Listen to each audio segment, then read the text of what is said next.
ربي اشرح لي صدري ويسر لي أمري واحلل عقدة من لساني يفقه قولي. أعوذ بالله من الشيطان اللعين الرجيم. بسم الله الرحمن الرحيم. الحمد لله قاسم الجبارين مبير الظالمين مدرك الهاربين، والصلاة والسلام وتحية والإكرام على النبي الأمي المكي المدني الهاشمي الذي سمي في السماوات بأحمد وفي الأراضين بأبي القاسم محمد. صلى على محمد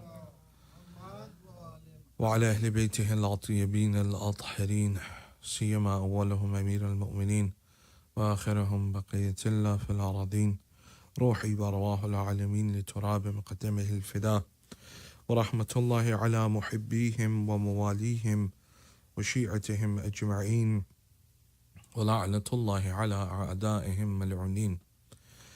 أما بعد، قال المعصوم عليه السلام: فإن سنة قد أميتت وإن البدعة قد أحييت، إن تسمعوا قولي وتطيعوا أمري أهدكم سبيل الرشاد. For the happiness of Hazrat Zahra Marzia, for the enlightenment of the graves of your marhumin, for the graves of Shahada, Ulama and Siddiqeen, for the safety of the followers of Ahl al-Bayt around the world, and for the safety and the hastening of the reappearance of Hazrat Baqiyatullah al-A'zam arwahun al-Fida, please recite your loudest salawat. Allahumma salli ala Muhammad wa ajil faraj. All praise is due to Allah subhanahu wa ta'ala, the one who is Rahman and the one who is Rahim. We've entered the fifth night of the first Ashra of the holy month of Muharram, the month of mourning for Abu Abdullah, a month, as we have been saying over the last 4 nights, it's a month of reform, a month of change, a month of developing ourselves and seeking proximity to Allah subhanahu wa ta'ala. And that in the end is man's ultimate aim, that he seeks proximity to Allah, he attains that proximity to Allah. There is no other purpose for man's existence except that he attains that closeness to Allah subhanahu wa ta'ala. And that closeness to Allah subhanahu wa ta'ala can only be attained through the path of Ali Muhammad. They are the tariqah, they are the way, they are the path to Allah subhanahu wa ta'ala. These are such individuals that even before their birth, when they were just in the state of nur, they were teaching the malaika.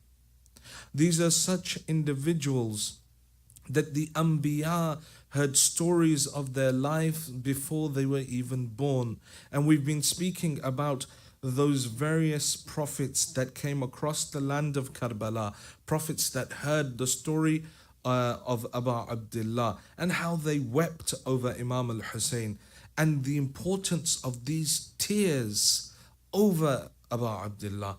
Today I want to take another narration from Khasa'is al-Husayniyya of Sheikh Ja'far al-Shushtari, where he mentions the Majlis of Hazrat Sulaiman.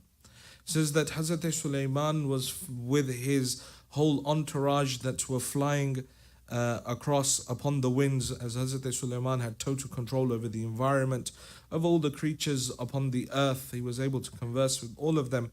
And this is not to say that any of the other prophets didn't possess this power, but Hazrat Sulaiman was one that made this power that he had known, and he utilized it. So in one of his excursions that he goes out, the winds are taking him and his entourage along the earth. Says at one point they pass over a land and the wind subsides and brings the whole entourage down in the middle of a desert. Hazrat Sulaiman addresses the wind and says, "Why is it that you dropped me in this place?" He said, the wind replies to Hazrat Sulaiman that, "Sulaiman, this is the land of Karbala. where the greatest of men shall shed their blood, where the grandson of the final prophet will be martyred. Hazrat Sulaiman says, tell me more. The wind then, through the inspiration from Allah subhanahu wa ta'ala, explains the whole story of Karbala, what will happen to Abu Abdullah, killed thirsty on the banks of the Furat. His children will be killed, his body would be mutilated. This whole story is narrated to Hazrat Sulaiman. Hazrat Sulaiman sits upon the earth of Karbala and weeps for Abu Abdullah. This is that event that transcends time. It's an event that is spoken about before even it occurs. This is the personality of Abu Abdullah.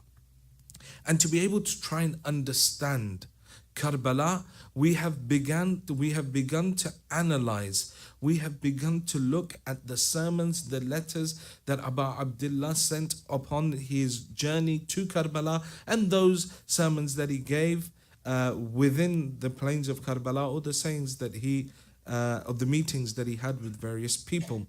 Yesterday we started we started looking at the letter of the people of Basra that Abu Abdullah sends with his companion, with his governor Sulaiman. The letter was very short. Abu Abdullah says, "Ala wa inna sunnata qad umitat wa inna al-bid'ata qad uhyiyat." Says that the sunnah of the Prophet has been killed and innovation has become rife within society. If you listen to my words, if you obey my commands, I will take you towards success. I will bring you towards rushd, success. Tomorrow's lecture, inshallah, will speak about this idea of success through Islamic teachings, through the ahadith of the Aimma and the Holy Quran, inshallah. But today I wanted to look at this idea of bid'ah as a whole. You have this idea of innovation. Bid'ah has become a synonymous term with certain factions of the Muslims who anything that they did not deem to be there at the time of the Prophet is a bid'ah for them. And it has become one of their most, commonly used terms. However, we need to understand the idea of bid'ah. Bid'ah, innovation, is something that was not practiced. It is something that is an innovation that was not present at the time of the Prophet, that alters the very aqa'id that the Holy Prophet preached. So it's not the case of, well, the Holy Prophet had a camel, so if we're driving cars, that's bid'ah. That's not bid'ah. It is anything that alters the aqa'id, the aqidah that the Holy Prophet and Ahlul Bayt brought and taught the world. And there are many ahadith that surround it, and we're going to look at them. We're going to look at a couple of ahadith about bid'ah, what the Holy Prophet, what the Aimma have said about innovation. Secondly, we'll then look at where the bid'ah started post the death of the Holy Prophet and how it was further pushed by Bani Umayyah. And then in the end, we'll look at Imam Hussein again and his highlighting of bid'ah to Muawiyah before his death. So in the first instance, when we look at the hadith surrounding bid'ah, one of the narrations that comes to us is from Rasulullah. Rasulullah speaks about the duties of the scholars in regards to standing in front of innovation. He says, إِذَا ظَهَرَتِ الْبِدْعَ فِي أُمَّتِي. Says, if there comes a time when innovation becomes prevalent within my ummah, فَلْيُظْهِرِ الْعَالِمُ عِلْمَهُ فَمَنْ لَمْ يَفْعَلْ فَعَلَيْهِ لَعْنَةُ اللَّهِ. Says, so then if there comes a time when bid'ah, innovation, becomes prevalent within my ummah, the scholars, it is upon the scholars to make it known to the people the truth. And if they do not, may the la'na of Allah be upon them. The Holy Prophet, in addressing the scholars, that if they see bid'ah, if they see innovation within society and they stay silent about it, The Holy Prophet says that may the curse of Allah be upon them. And this path of bid'ah is a path towards hell.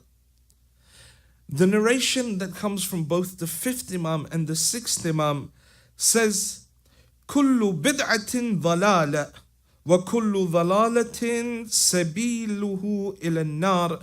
All innovation is misguidance and all misguidance is the path to hell.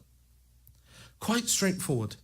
Bid'ah is something, innovation is something that will take a person towards hell. Something that wasn't present in the aqa'id of the Holy Prophet, in the original message that the Holy Prophet brought, but people later introduced it into the religion and made it, or introduced something and said this is part of the religion. They altered the religion or they introduced something new. This is known as bid'ah.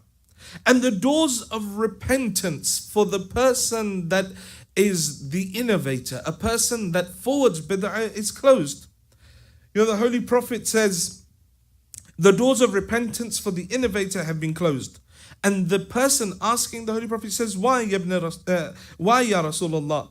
And the Holy Prophet says, for the love of the innovation is embedded in its heart, is embedded within his heart, and it will be impossible to remove it.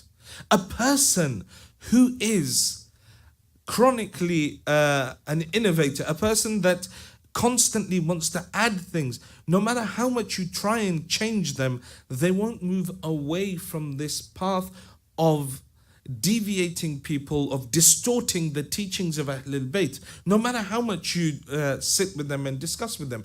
And you'll see this, that there are many deviant individuals that mount our pulpits, that speak in our centers, that are pushing forward a deviant ideology. And no matter how many ulama come and discuss with them, or no matter how many people try and take apart their arguments and how strong their argument, they refuse to lift or move away from this innovation that they have introduced.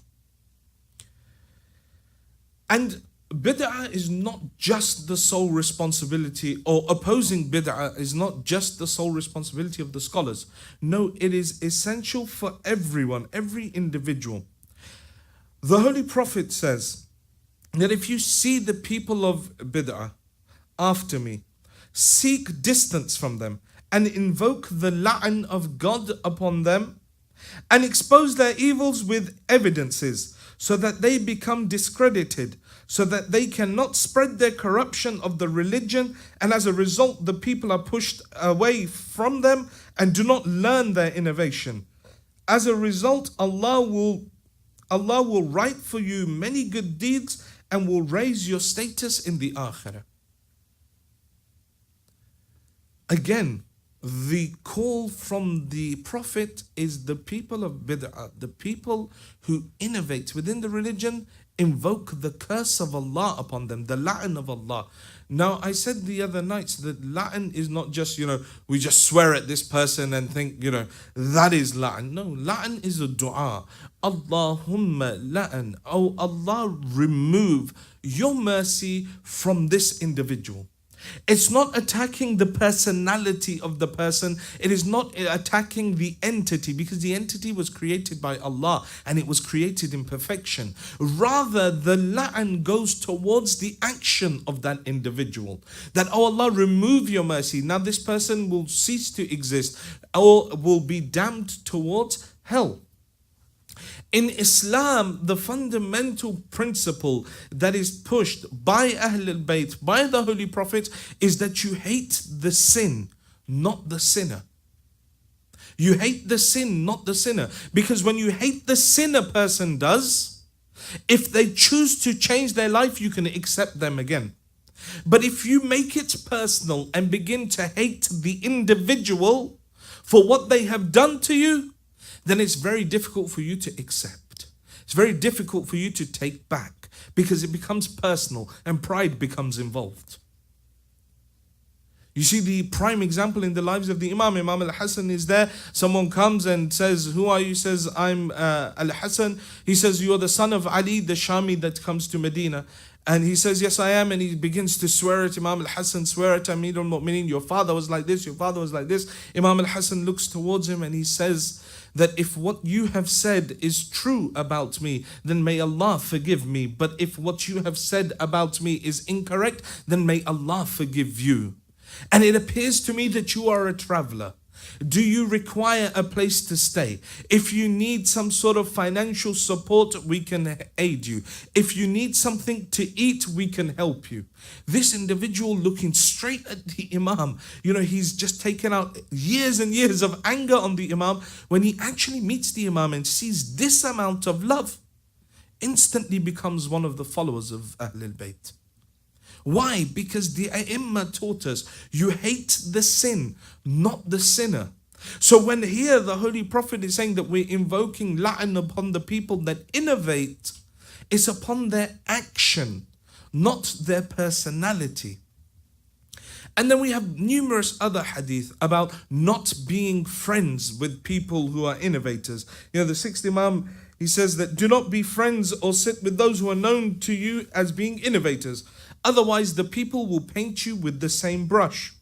For the Holy Prophet has said, a man is upon the religion of his friends. A man and woman is upon the religion of their friends.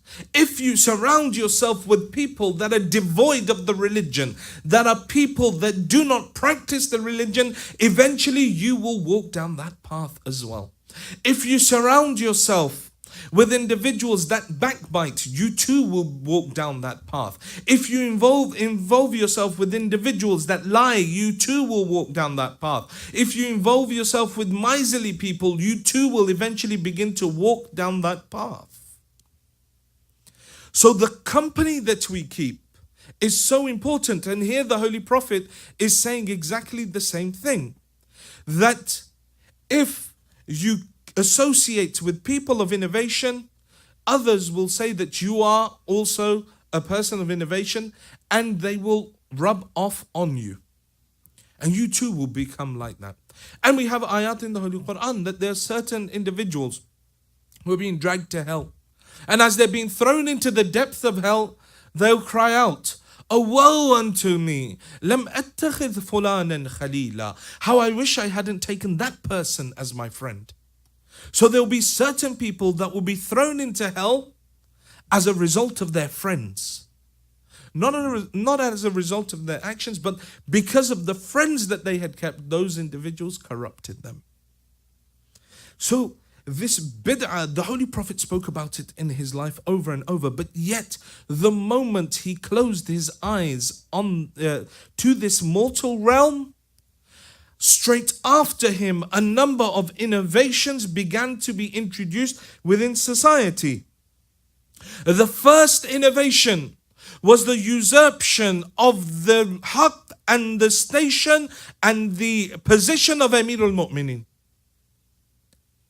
That straight away, where the Sunnah of Allah subhanahu wa ta'ala continuing from the start of existence was that Allah appoints the divine leaders upon the earth. The moment the Holy Prophet's eyes closed, Imamat was transformed to Khilafat.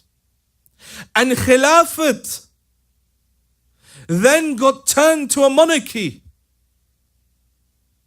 And you see, upon each selection of the subsequent leaders of the Muslim nation afterwards, a different methodology was adopted. You have one methodology in Saqifa. You have one methodology upon the death of the first Khalifa. And then you have a third methodology in the form of a shura upon the election of the third Khalifa. So this innovation that occurs following the death of the Holy Prophet. And the reason for this was that many of the early advisors to the Khulafa that came into Islam were individuals that had just recently converted from either Judaism or Christianity. They had very recently become Muslim. They were rabbis and priests in their own religions. And so when they converted to Islam, their knowledge of Islam was very basic. But yet they were still taken as advisors.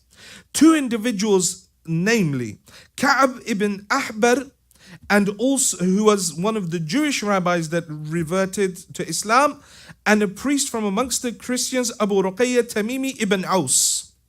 He was the one, these two individuals became the advisors for the Khulafa. And during their advice, during this period, the narration of hadith became banned.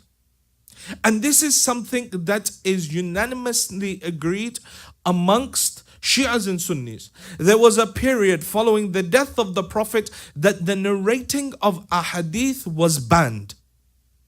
It was not allowed, except ahadith that came from these two individuals, or individuals that were approved by the government of the time. So as a result, you saw a creeping in of the teachings of their forefathers into the ahadith. You found ahadith that now began to glorify certain practices of the Jews and the Christians entering into Islamic teachings, into Islamic texts. And to this date, these two individuals are considered or are heavily influencing many of the tafasir and the books of our brothers. For example, Tafsir Tabari takes a lot from these guys. Tafsir Durr al-Mansur of Sayuti, Tafsir Qurtabi, and Tariq ibn Kathir. All of these have these two individuals as main narrators. And so you find this slow change, this slow innovation entering into Islam, to the extent that almost, you have now narrations where, especially we're coming to the day of Ashura, we have narrations that our brothers are now bringing out in the last 5 or 6 years, that it is highly recommended to fast on the day of Ashura. Yeah? For us it's haram. You cannot fast on the day of Ashura.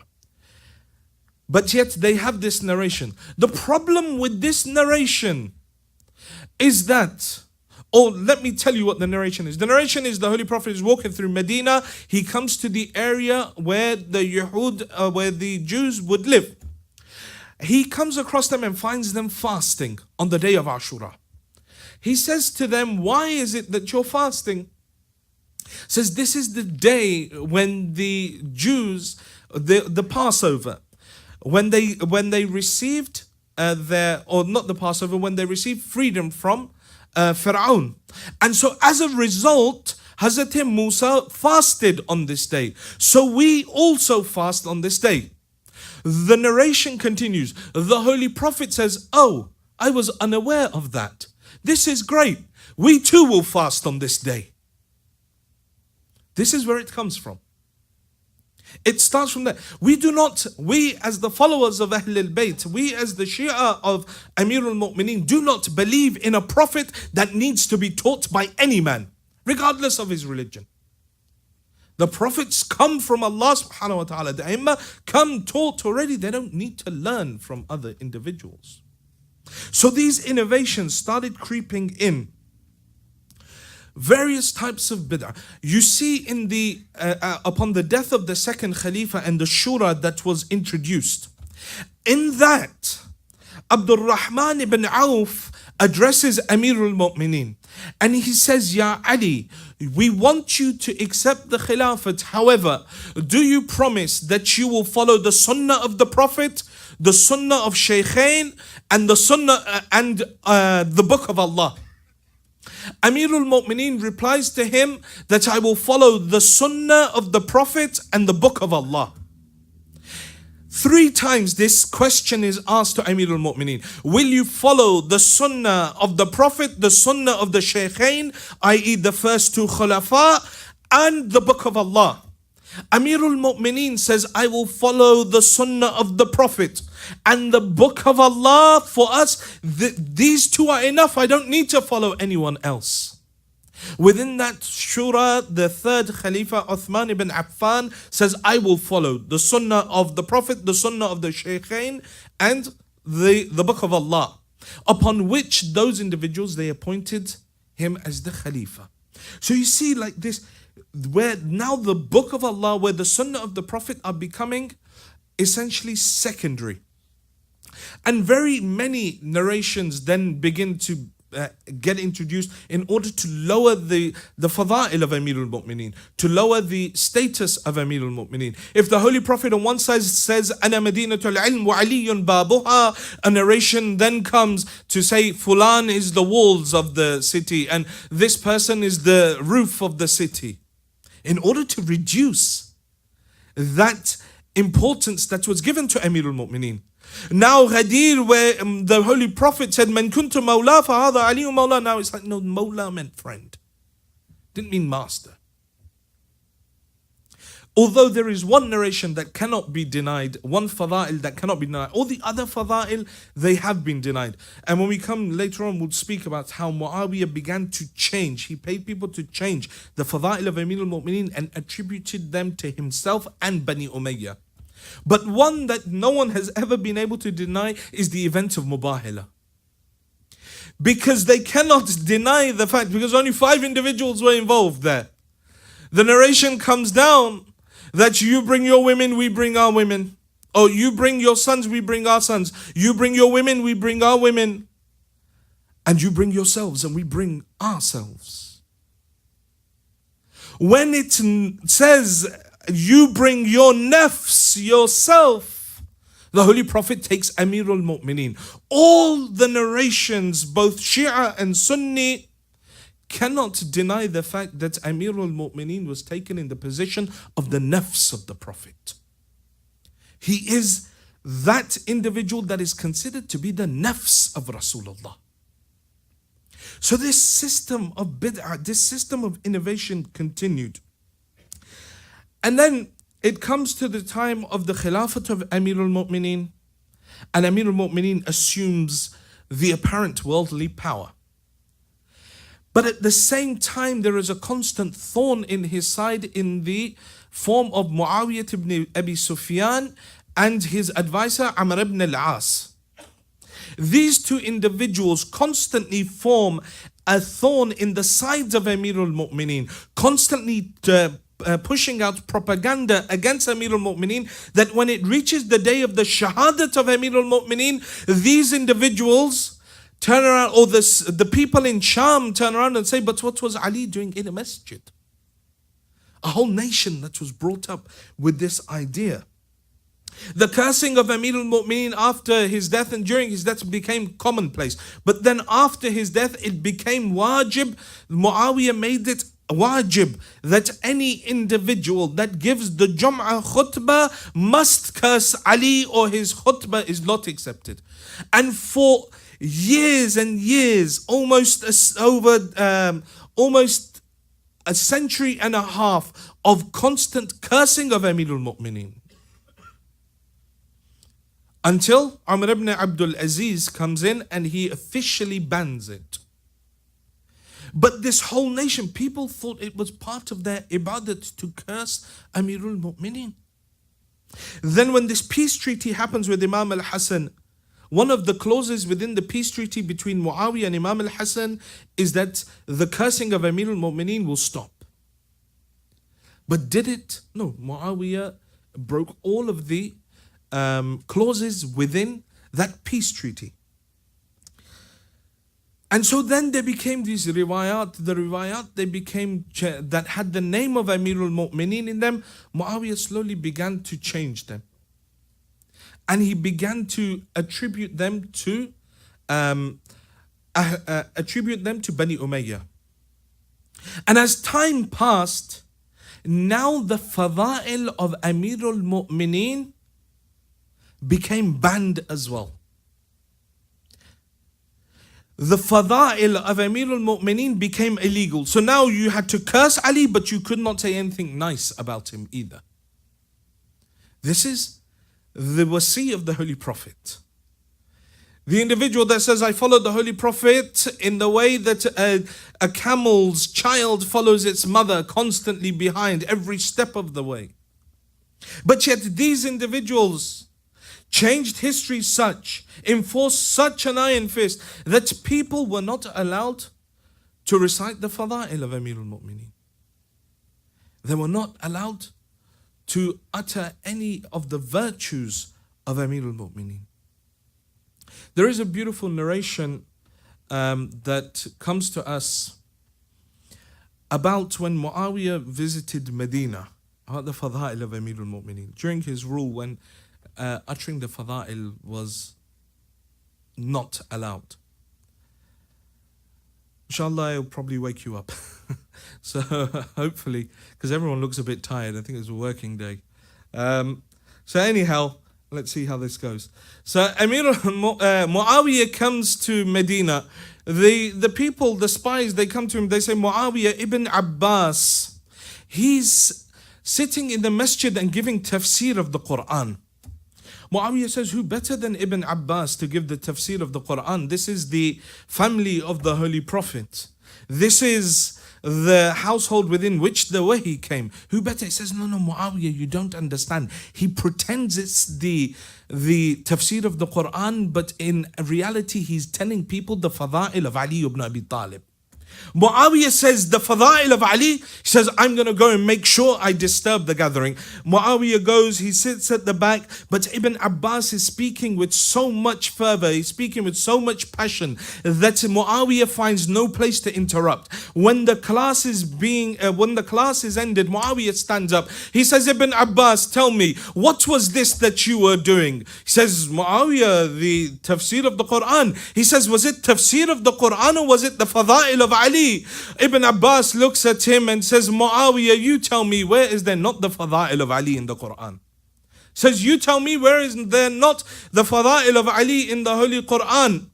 Muawiyah says, what do you mean? Ibn Abbas says, okay, I will recite.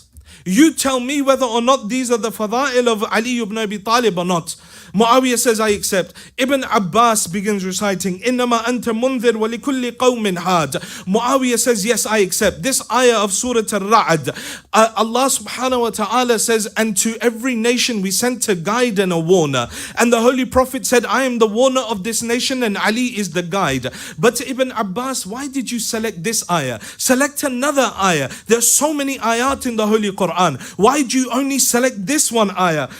Ibn Abbas says, okay, Muawiyah, then tell me where Allah says in the Holy Quran, إِنَّمَا وَلِيُّكُمُ اللَّهُ وَالرَّسُولُ. Here again, Muawiyah says, Ibn Abbas, yes, I understand. This is the ayah where Ali gave his ring in ruku.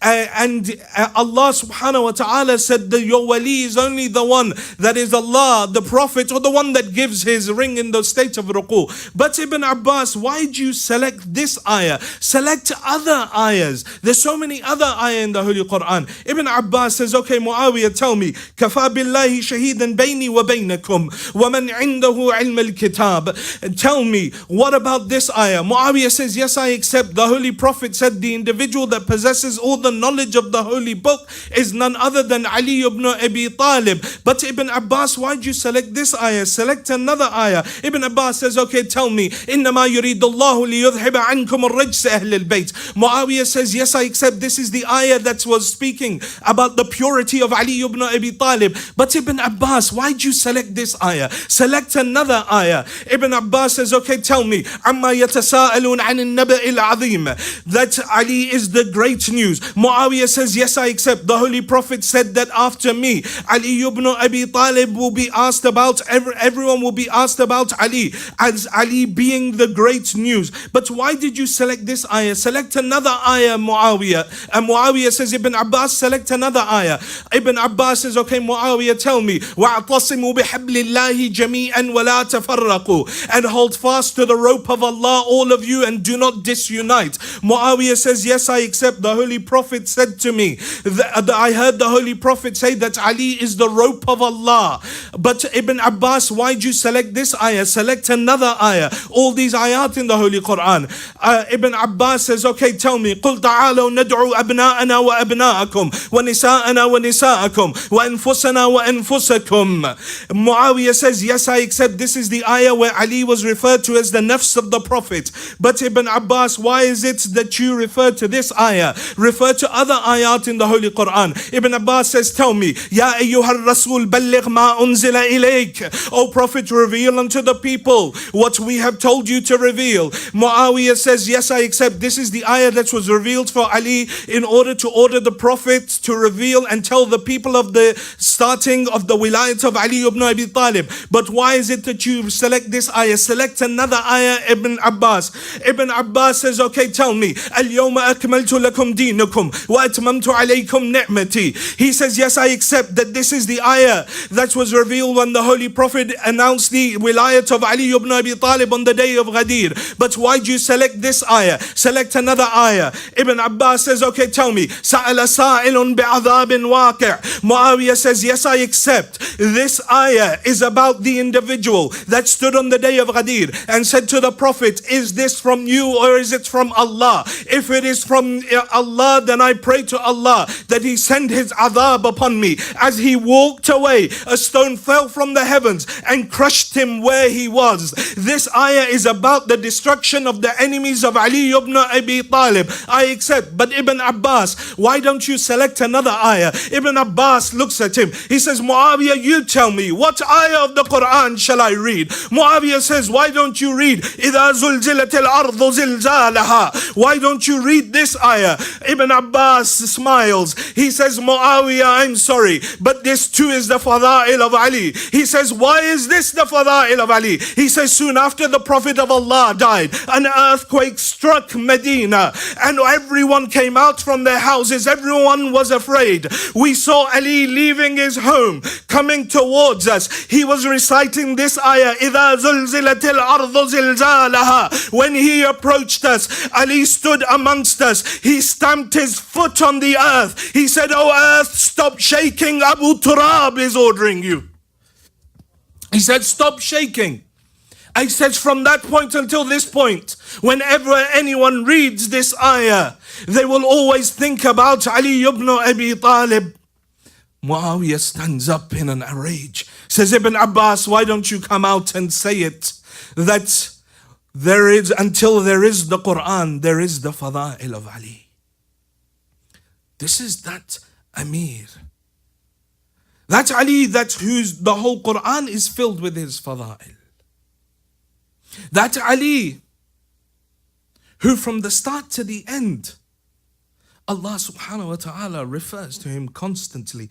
The Holy Prophet refers to him constantly. But yet following his death, this very same Ali is now being reduced to someone that is not even considered to be Muslim. The root of the bid'ah within Islam started there. When Sayyid al-Shuhada says, "Ala wa inna sunnata qad umitat, wa inna al-bid'ata qad uhiyat," that the sunnah has become rife. The sunnah is dead and bid'ah is rife within society, is referring to this. And before even this, there is a letter that Imam al-Hussein sends to Muawiyah. Or Muawiyah writes a letter to Imam Hussein first. He says to him, this is after the death of Imam al-Hassan. And Muawiyah is still leader towards the end, a few days of his life, a few weeks or months of his life. He writes a letter to Imam al-Hussein. He says that it has come to my knowledge by, because at the time the governor was Marwan ibn Hakim. He says, it's come to my knowledge that you are creating a revolution against me and you are rallying people against me. So Imam al-Hussein writes a letter in reply to Muawiyah. In the letter, Imam says to him, says, Muawiyah, you should know that the reports concerning me that have reached you through a backbiter, I do not intend in any way to have any war against you or rebellion against you. I'm selecting parts of it. The letter is relatively lengthy, but I'm selecting parts of it that are pertinent to our topic. Says, but by Allah, I am proceeding on a way which is not against your rule. It is not that I consider not confronting you likable in the eyes of Allah. It's not that I don't think that I should confront you. No, rather, I think I should. Neither do I fear the divine retribution, the punishment from Allah for doing such an action. I fear that He might not accept my excuse for staying silent in front of you, for not doing anything against you, your evil friends, and your cohorts who are all devils. He says, Muawiyah, are you not the murderer of Hujr ibn Adi and his companions, who opposed injustice and considered innovations, bid'ah, to be evil? They did not pay heed to any accusations in the way of Allah. Had you not made promises and oaths to them? Had you not assured them that they would not be arrested and that you would not trouble them? Despite such oaths and promises, have you not put them to death? He says, Muawiyah, are you not the killer of the righteous companions of the Prophet of Allah, like Amr ibn Humq al-Khuzai, the one who was physically frail due to his worship? Were you not the one that killed him? He says, Muawiyah, are you not the one who certified Ziyad, the son of Sumayya, to be the offspring of Abu Sufyan, although he was born on the bed of a slave of Bani Thaqif? You attributed him to your father and opposed the explicit order of Allah's messenger. A son is related to a father, and the adulterer is to be stoned. Have you not obeyed your evil desires? After this, you imposed upon him the people of Iraq and Khurasan.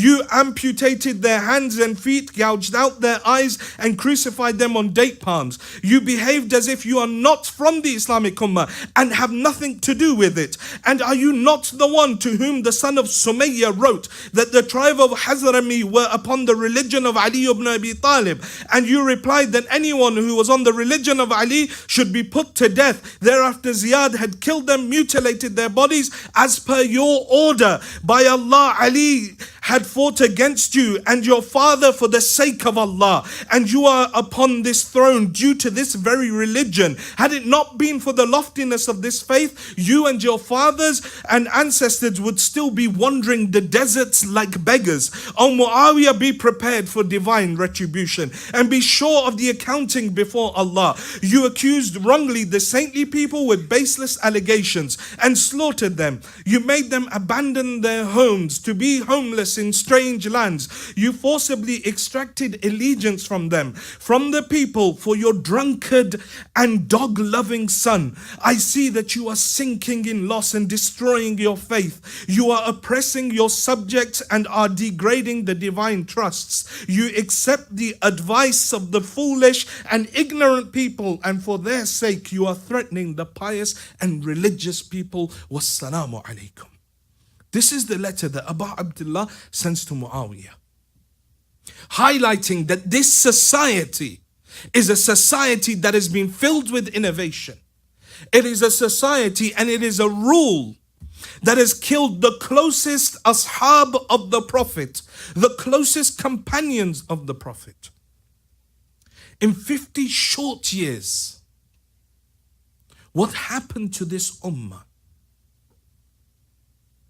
That's that family that the Holy Prophet is saying to them, that Allah is ordering the Holy Prophet to say, قُلْ لَا أَسْأَلُكُمْ عَلَيْهِ, that I don't want from any of you any ajr, إِلَّا الْمَوَدَّةَ فِي الْقُرْبَى, except that you love my near relatives.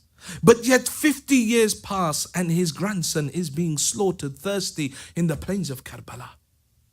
This is the society that was willing to kill the grandson of the Holy Prophet. A society that was accustomed to bid'ah, accustomed to innovation, accustomed to distorting the true faith. A society that did not follow the sunnah of the Prophet, that denied the sunnahs of the Prophet. They are the very same people that stood against the Imam of their time and eventually killed him. So what about us? When we analyze our own lives, how many sunnahs of the Prophet have we killed? How many sunnahs of the Prophet do we deny and not implement within our lives? Which of those sunnahs do we think that they're not applicable to me, or they were for another time, or if I grow one of those, people are going to think I'm extremist? Because it was a society that rejected the sunnah of the Prophet that killed the grandson. Not in its totality. Piecemeal rejection. Because you have some of them that would pray Salatul Layl, sunnah of the Prophet. Had some of them that had beards, sunnah of the Prophet. You had some of them that would do the various things that the Holy Prophet did. But other parts of the sunnah they rejected. They picked and chose what suited them. And so as a result, they went and they killed the son of the Prophet mercilessly.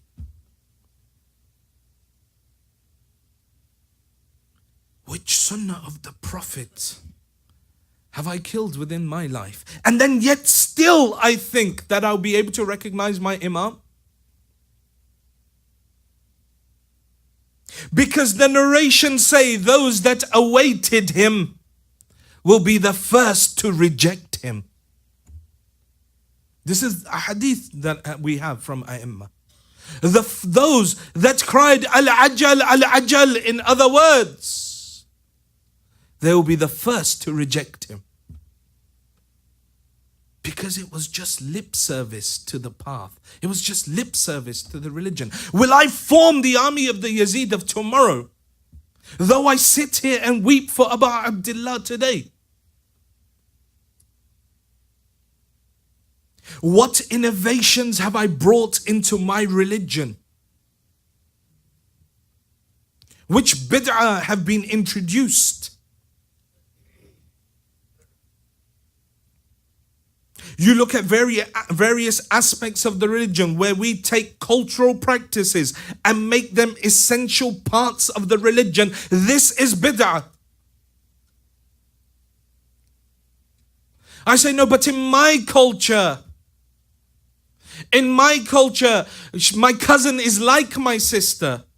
Or my sister-in-law is married to my brother, so she's like my sister. So it's okay, I can give her a hug. Or it's okay, I can see her without hijab. No, it's not. And when people start to believe that that is part of their faith, that is bid'ah, and those are those that will go and kill the son of the Prophet. What innovations have I brought into my religion that I think, no, but in my culture, this type of hijab is okay. That's half showing, half on, half off. These are various innovations. These are various bid'ah that have been introduced. And yet still I come and want to cry for Sayyidah Zainab. I still want to hope and hold dear to the fact that I'll stand by the side of my Imam. Impossible. These matters may offend us, may, hurt us in some way, shape or form. But these are the realities. If we don't wake up from this slumber of ghafla, of inattentiveness towards the religion, we will not be able to recognize the Imam of our time. We won't be able to do it. I think, no, but this...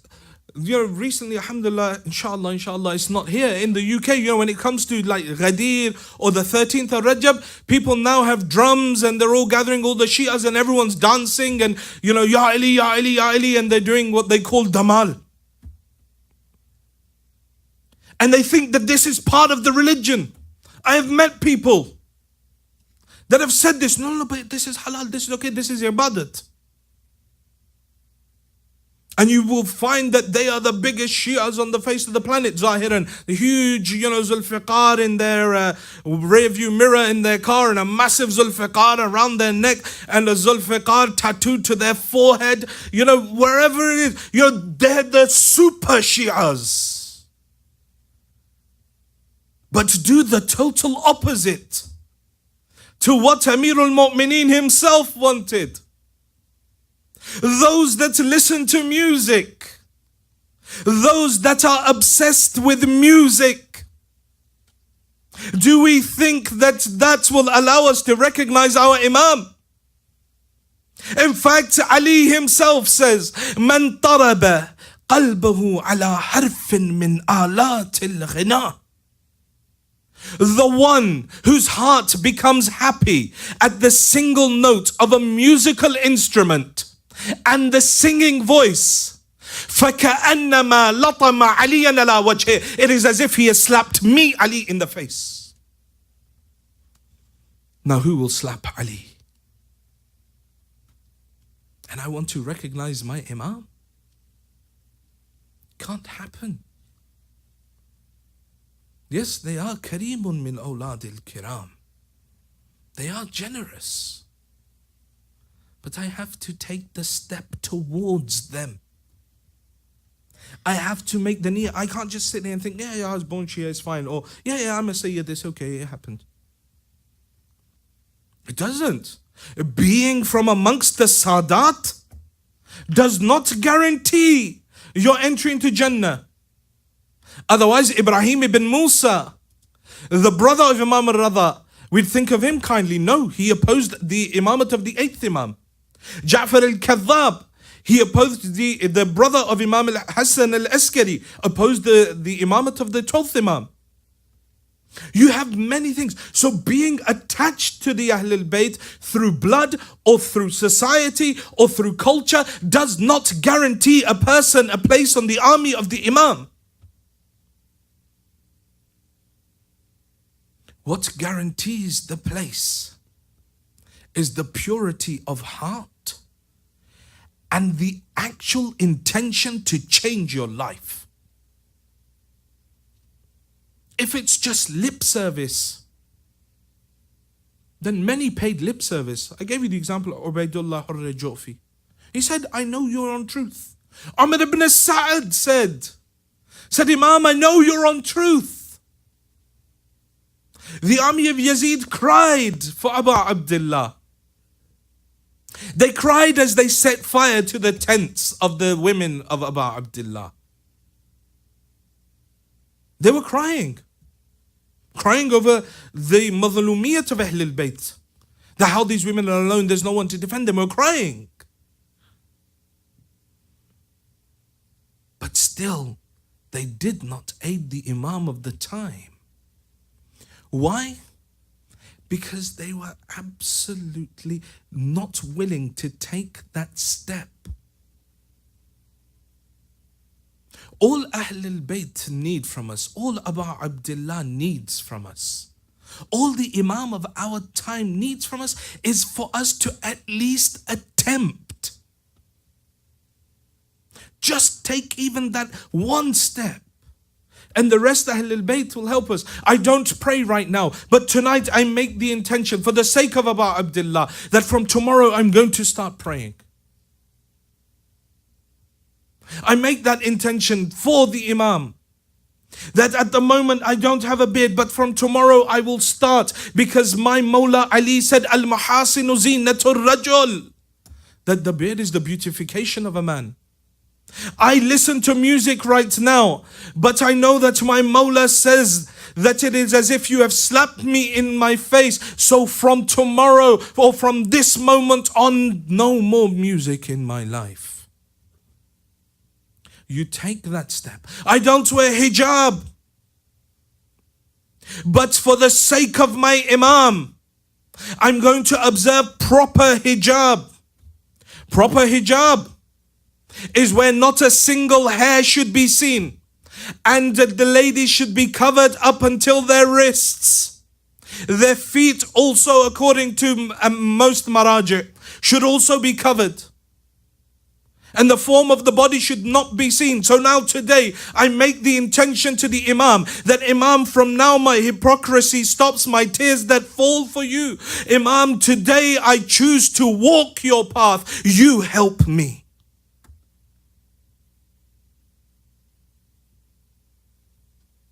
Today, we make that intention. Because today is the day that we associate with Har. Al-Hur, when you look at the life of Hur, and you see how he came across the Imam, that Hur is arguably that individual that causes the whole incident of Karbala. Hur is that man that stops the army of the Imam reaching Kufa. Hur is the one that stops him in Karbala. Hur is the individual who watches over the movement of the camps of Abu Abdullah away from Furat, because initially they were camped by Furat, but then they were forced away from the banks of Furat, and after being forced away from the banks of Furat, then on the 7th day the water was cut. Hur oversaw all of this, but there was something in the heart of Hur that allowed him to go. There was that element of humbleness within him that allowed him to say, no, what I have done is wrong. So on the night of Ashura, Hur was seen pacing in his tent. He would say, I see myself between fire, between Jahannam and Jannah. I see myself between heaven and hell. And that thought constantly running through his head when he could hear the cries of Al-Atash, Al-Atash, O thirst of the sons and the daughters of Abu Abdullah. Hur knew that he was the one that did this. Hur was the one that brought the Imam there. Hur is the one that cut off the water for the Imam. And now Hur paces that night of Ashura within his tent, thinking what to do. He makes his intention. And just before the time of Fajr, or around the time of Fajr, Hur gathers his son, his slave. He says, take me to Abu Abdullah. Some say Hur tied his hands together. He tied a rope around his neck. Other narrations say that Hur hung his shoes around his neck. Some say that he blindfolded himself and told his son to drag him towards Abu Abdullah. That he wanted to go towards his master as an individual that was wretched, as an individual that knew the sins that he had committed but had made the intention to change his life.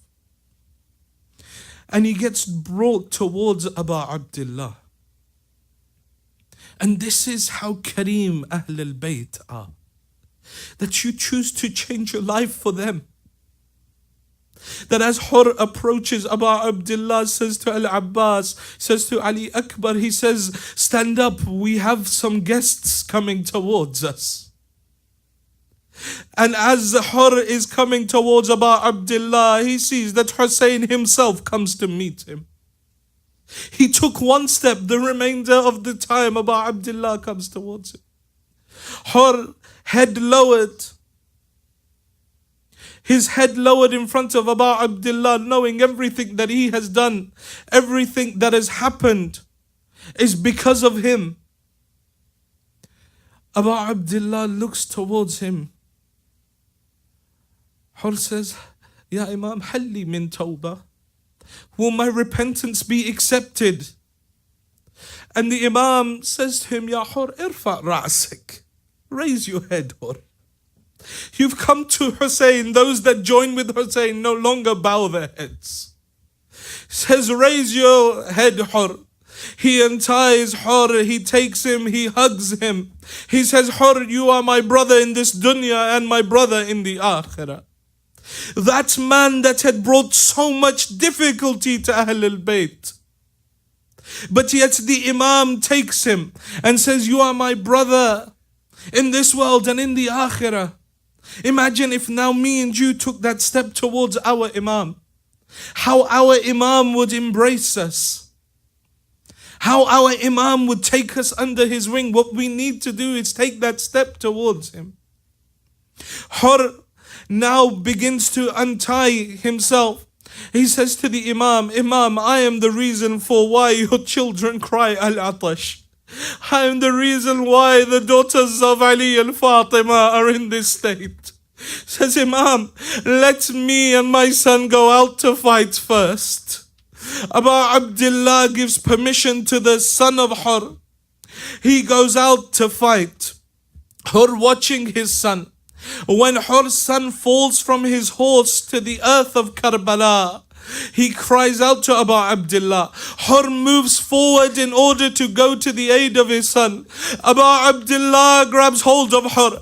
He says, Hur, no, it is very difficult for an elderly father to go to the young body of his son. Hur, leave it, I, Hussein, will go. And Abu Abdullah goes to the body of the son of Hur. I say this, that Hur, Abu Abdullah was there to go to the body of your son because it is difficult for an elderly father. But Hur, come some moments later and see how Hussein goes to the body of Ali Akbar. Some say Hussein ran and fell. Some say he crawled. Some say he called out, Ya Ali, Ya Ali, Ya Ali. Abu Abdullah brings back the body of Hur's son. Hur now takes permission to go out and fight. He gives a sermon to the army of Umar ibn Sa'ad.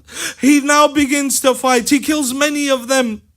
Eventually they surround Hur from each side and they strike Hur, and Hur falls from his horse to the ground. Some say that Hur didn't even call out. When most of the shuhada fell, all of them cried out, Assalamu alayka ya Abu Abdullah. Oh ya Abu Abdullah, idrikni, come to my aid. But Hur was so happy with the opportunity to absolve his sins that Hur now doesn't even call out to his Imam. But his Imam is Kareem. His Imam runs towards him. Abu Abdullah runs to the body of Hur. Hur lying in a state of consciousness and unconsciousness. He feels that someone lifts his head. He places the head of Hur in his lap. Imam lovingly begins to remove the earth from the face of Hur. He begins to remove the blood from the head of Hur. Abu Abdullah looks towards him. Hur turns to Abu Abdullah. He says, Mawla, has my tawbah been accepted? Imam looks towards him, says, Hur, how great is the name that your mother gave you, that you are Hur in this dunya and in the akhirah. Abu Abdullah leaves the body of Hur because many of the shuhada's bodies were not brought back because the battle was so intense. But after the Asr of Ashur, Hur's tribesmen, they came. They gathered the body of Hur and they took it away and they buried the body of Hur, and they gave Hur ghusl, they gave him kafan, they buried him. I often say, Hur, how lucky were you that your tribesmen were there, your kinsmen were there, and they were allowed to bury you. But Hur, your master Hussein, Hur, your master Hussein, come on Asr Ashur, they've cut his head from his body. They're running horses over his body. Hur, his women and children run from one burning tent to another. على لعنة الله على القوم الظالمين وسيعلم الذين ظلموا أي منقلب ينقلبون إنا لله وإنا إليه راجعون. We pray to Allah subhanahu wa ta'ala to forgive our sins. Pray to Allah subhanahu wa ta'ala to forgive the sins of our parents.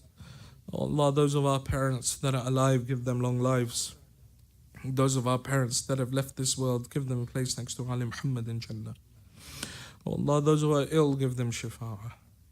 Oh Allah, those of us that have made this intention to take a step towards our Imam, oh Allah, for the sake of the sacrifice of Hur, for the sake of that tawbah that you accepted of Hur, Ya Allah, give us the strength and the power to take a step towards our Imam. Oh Allah, keep safe the Shia of Ali Muhammad around the world. Oh Allah, destroy the enemies of Azadari around the world. Oh Allah, hasten the reappearance of the Imam of our time and allow us to be amongst his true muntadhireen, his true waiters, For the acceptance of these du'as and any other du'as that the brothers and sisters have brought, please recite 3 loud salawat ala Muhammad wa ali Muhammad.